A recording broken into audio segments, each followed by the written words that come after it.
palavra de fé, palavra de cura, palavra de bênçãos, palavra de ensinamento. Palavra do dia com o pastor Adalto Mateus Vitória. Queridos, vamos mais aqui. São Mateus, que coisa linda. A Bíblia é uma fonte inesgotável.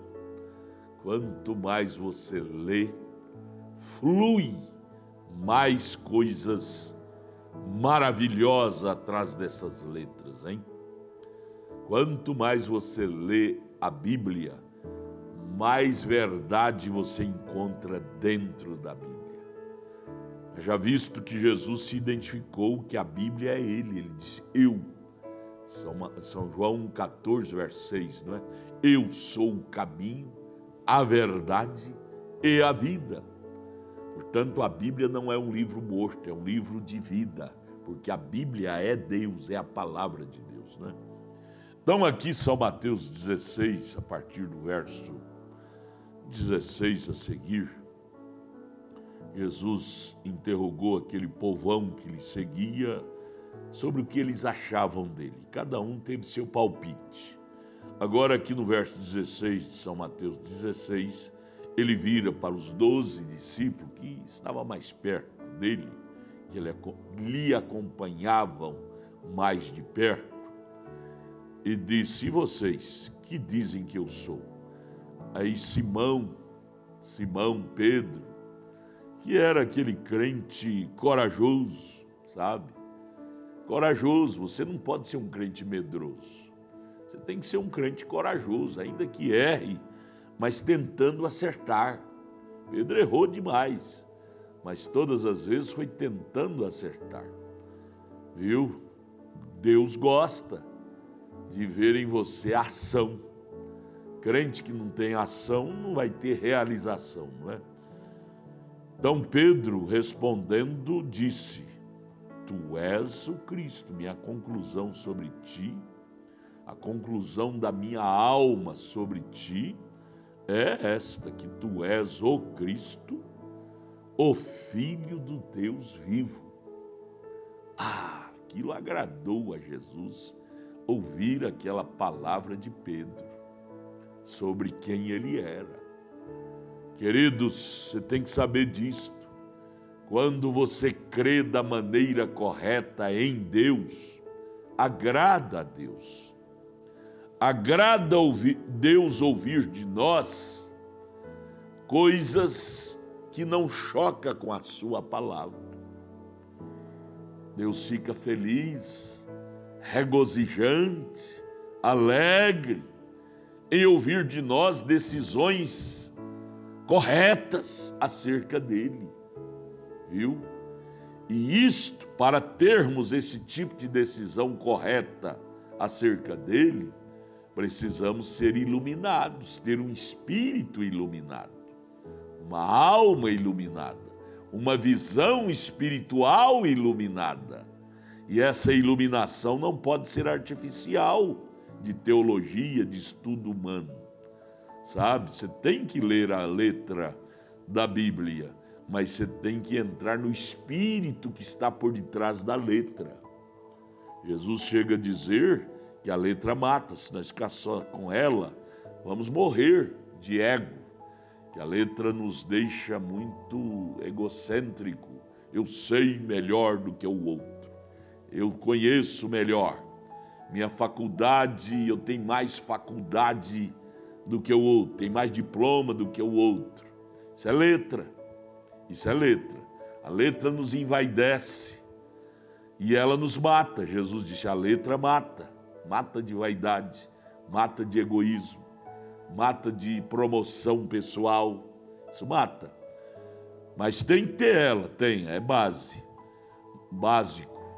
Mas ele diz, porém, o Espírito vivifica, o Espírito da letra, o Espírito de Cristo, que está por detrás da letra, é o que vivifica a letra, ou seja, esclarece a letra, traz o clarão, promove a luz, para você saber o que a letra quer dizer, sabe?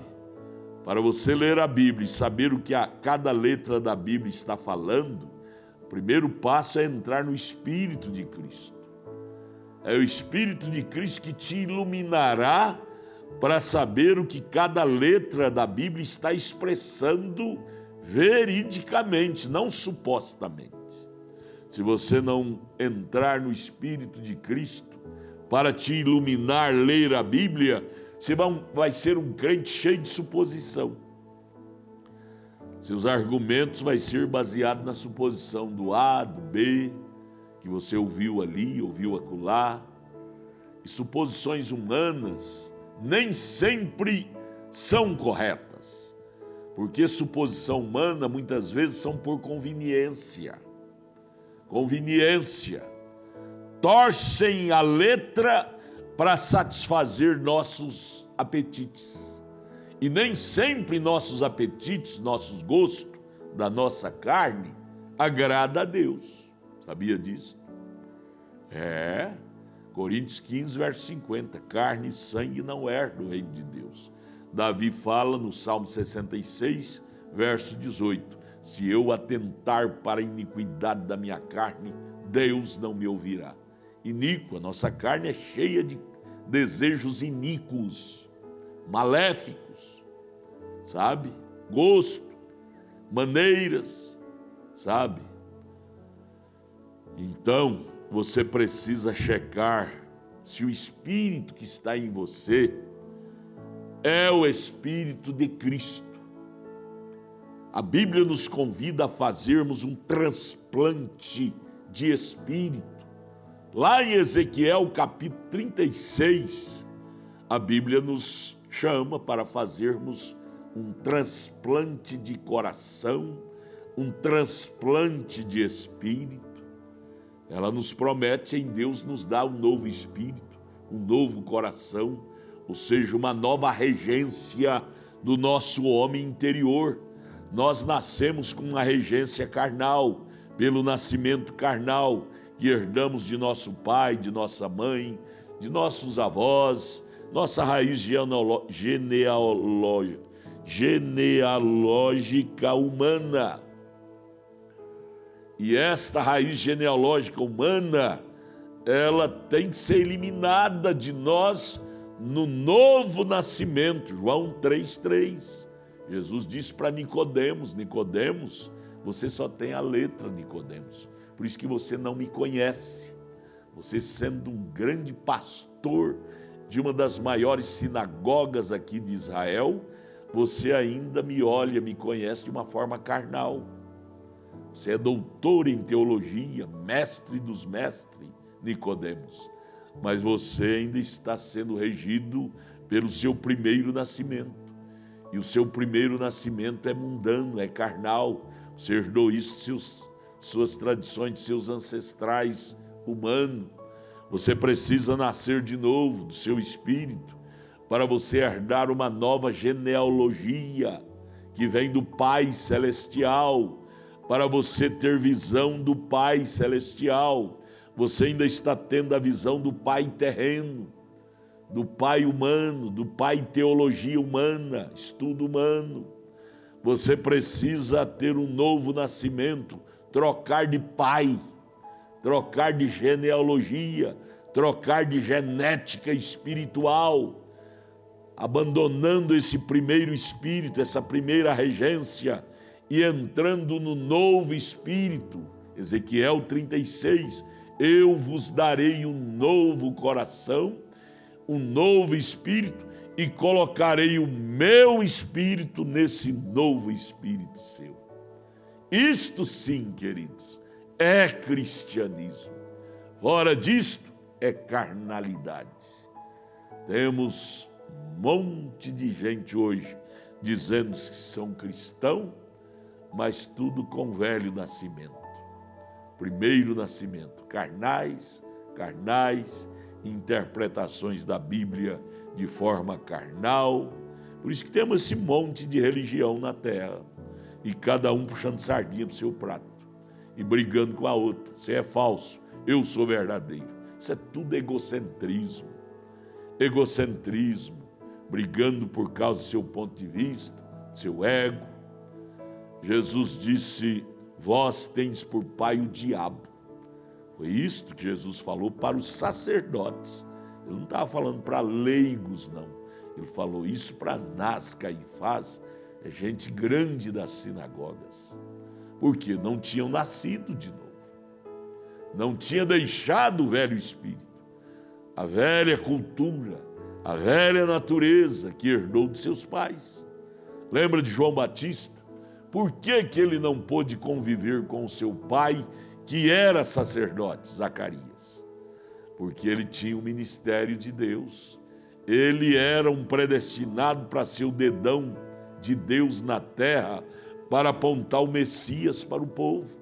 E se ele ficasse na escola do Zacarias, que era sacerdote, na teologia do pai dele, ele nunca estaria preparado para ser dirigido pelo sobrenatural, para introduzir o Messias. Ele teve que ir para o deserto aos 9 anos de idade, ficar a sós com Deus lá no deserto, sabe? Para Deus poder trabalhar diretamente com ele, viu? Para ele se tornar a boca de Deus, o dedo de Deus na terra. Se você for verificar na história dos homens de Deus da Bíblia, eles nunca vieram dessas misturas religiosas dos grandes sacerdotes do dia. Veja, quando Jesus veio no cenário, já havia 13 denominações, 13. Hoje tem mais de 1000, não é, na terra. Mas quando Jesus veio, já tinha 13 lá na Judéia. Dos saduceus, dos heteus, não, religião dos saduceus, dos herodianos, sabe? Havia 13 denominações, 13. Cada uma puxando sardinha para o seu prato. Uma cria em ressurreição, outra já não cria, e cada um discutindo com o outro suas teses, criadas em seus seminários humanos. Mas me diga, Jesus não saiu de nenhuma delas. Não, ele foi a elas para ensinar-lhe. Lembra lá em Lucas, capítulo 2? Com 12 anos de idade, Jesus já estava lá no templo ensinando o sacerdote, discutindo. Quando Maria e José foi lá vê-lo, depois de 2 dias que não tinha visto ele mais, ele estava lá ocupado, ensinando, doutrinando os líderes. Se estava doutrinando é porque eles estavam errados. Eles estavam errados. Precisavam de ser corrigidos. João Batista, Lucas capítulo 3, diz, sendo Anás sumo sacerdote da sinagoga tal, sendo Caifás sumo sacerdote da sinagoga tal, veio no deserto a palavra de Deus a João Batista. Não veio das sinagogas, viu? Porque elas estavam enredadas. Deus não pôde levantar um líder lá dentre eles, porque eles estavam comprometidos com a política carnal, com as tradições carnais. Eles estavam presos ao seu primeiro nascimento, suas tradições humanas, de seus pais, sabe? Deus precisou de levantar um homem lá de fora, que estava desligado daquilo. Mesmo João Batista, sendo filho de Zacarias, que era um sacerdote, Deus teve que levar João Batista para o deserto para poder inserir nele a luz verdadeira, para ele poder introduzir o Messias para o povo. Sabe? Paulo nos chama lá em Hebreus, saiamos fora do arraial dos homens. Deus está fora do arraial humano. Você precisa aprender a te separar-te com Deus. Lembra de Abraão? Nosso pai na fé, enquanto ele não separou de sua raiz genética humana, Elohim não pôde vir a ele lhe trazer o filho. Lembra? Gênesis capítulo 12, Deus chamou Abraão para separar de seu pai, que por fim tornou um idólatra. Terá, pai de Abraão, por fim tornou um idólatra. Então, antes que isso acontecesse, Deus já chamou Abraão: separa-te de tua família, e eu tenho uma obra para ti. Separa-te do seu primeiro nascimento. São João 3,3, a receita de Jesus. Entra no segundo nascimento, nasça em Cristo, no Espírito de Cristo, e assim você poderá ver o reino de Deus em você, não no outro, mas em você. Você precisa ver o reino de Deus em você. Que glória tem ver no outro e em você nada? Tem glória nenhuma nisto. Eu quero ver o reino de Deus em mim. Você precisa ver o reino de Deus em você para você poder morrer seguro. Deus te abençoe. Vem, eu quero te ajudar. Entre em nossa página, pegue o endereço de nossa igreja aqui em Brasília. Venha aos nossos cultos. Todos os nossos cultos são transmitidos ao vivo aqui por esta página. Quarta noite, sexta-feira à noite, domingo, escola bíblica dominical, 8 horas da manhã. Domingo, 18 horas. Terça-feira, em nossa igreja em Taguatinga Norte, às 19 horas. Sábado, em nossa igreja em Taguatinga Norte, às 18 horas. Esteja lá conosco, ou pelo menos assista por esta página. Tudo o que queremos é te ajudar. Deus te abençoe.